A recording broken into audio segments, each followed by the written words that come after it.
Həcər Əsvədin hardan gəldiyinə diqqət edək. Bir Şiə kitabından, bir də Sünni kitabından dəlil gətirək. Mədarikül Əhkam fi Şərh Şəra'i'l İslam El-Fəqih el-Muhaqqiq Seyyid Muhammed ibn Ali el-Musavi el-Amili El-Cüz-ü Sabi' 7-ci cilddə Mədarikül Əhkam səhifə 10-da. 7-ci hədis. Ma ravahu fis-sahih. Səhih sənəd hədisdə nəql olunur. Ən Həriz ibn Abdullah. Həriz ibn Abdullahdan o da nəql eləyir İmam Cəfər Sadiq əleyhissalamdan. İmam Cəfər Sadiq əleyhissalam səhih sənəd hədisdə buyurur. Və kânəl həcərul əsvəd əşəddu bəyadan minəl ləbən. Deməli, ləbən yəni süd. Həcər Əsvəd, qara daş süddən də bəyad yəni ağlıq. Əşəddu bəyadan daha şiddətli ağ idi.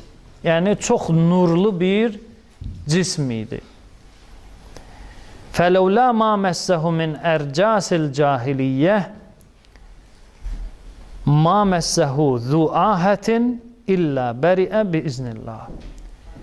İmam buyurur səhih sənəd hədisdə ki, ərcasul cahiliyyə, ərcas ritsin cəmidir. Ric geniş izahı vardır, qısası günah. Qısası günah. Cahiliyyət, yəni küfr əhli, günah əhli, Həcər Əsvədə, həmən o daşa o qədər toxundular ki, həmən o daş Allah o daşa verdiyi müəyyən xislətləri itirdi. Rəngini və səhih sənəd hədisdə gəlir ki, əgər ərcasil cahiliyyə o daşa toxunmasaydı, nə növ xəstə olursa olsun, o daşa toxunsun, Allahın izni ilə şəfa tapacaqdır. Bu, İmam Cəfər Sadiq əleyhissalamın Həcər Əsvədin, o qara daşın rənginin süddən də daha ağ olması və şəfa vermək qüdrətində olmasına işarə olan bir hədis idi.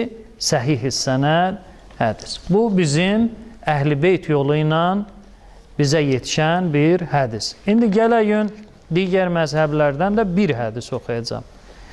Səhih Tirmizidə bu çapdan səhifə 257-də Həcc kitabı 49-cu babda hədisin nömrəsi 877.